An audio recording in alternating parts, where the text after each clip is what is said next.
two back-to-back wins against the Cleveland Cavaliers for Houston. And the guy I want to point out is Thompson and what he was able to do in those two games. Basically, just under 20 points a game over the two games, 50% from the field. Of course, gives you typically the great defense all the time, but also 15 boards, 7 assists. So in the two games against the Cleveland Cavaliers, one of the two best records in the NBA, he goes for basically 20, 15, and 7 in those two games with lockdown defense.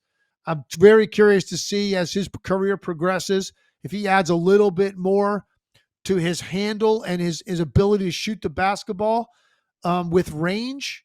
You've got an all-star, a perennial all-star on your hands. Hell, he might end up being one anyway if he doesn't add that. But if he does, Agreed. That's where he's going to fall. He's had such an impact on this team and is so much a part of what he does every day. He's responsible for where Houston sits at 2 in the West. And we talk about Şengün a lot. Jalen Green gets a lot of hype because he goes off and is super explosive.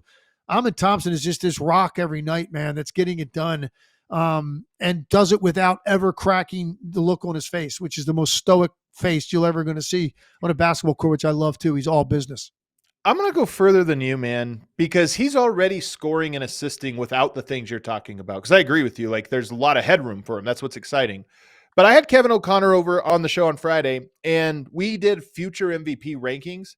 And someone put in the comments, Amen would have been a good sleeper pick. And I sit there and think, he's actually right.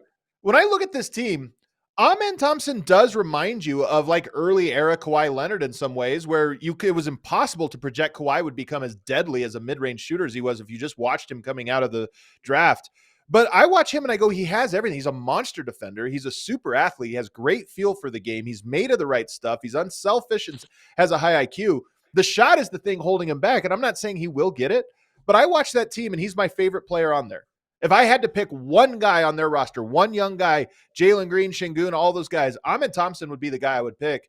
And I feel great about that. So part of me goes, and I wanted to ask you this, what's his upside? Because part of me wonders if his upside is All-Star selling him too short?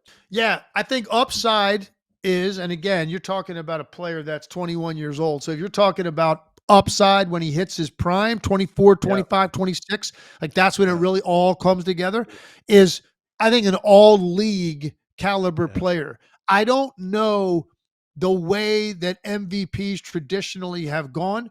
I don't know if Thompson is going to be a guy that's getting 25 to 30 at night, which is typically where those guys fall.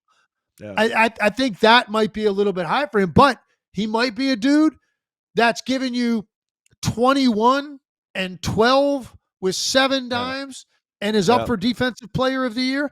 Guess what? That also could be an MVP type, especially if your team wins 55, 60 games in a given season and really challenges for the one in the West or something. If that's what the trajectory is here for this team and for this player, he would be in the conversation at that point. But if, as a generic statement, I would say all league caliber, first, second, or third team, like down the road, I think is possible. You're talking about a 6'7" small forward that in the month of January is averaging 12 rebounds a game.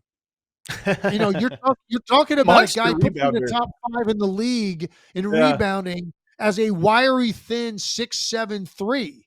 That's incredible, man. And that's just sheer athletic ability, tremendously strong hands, and just great determination and want to, add all that up, man. Any way you slice it, it's a great player that's going to be in this league for a long time.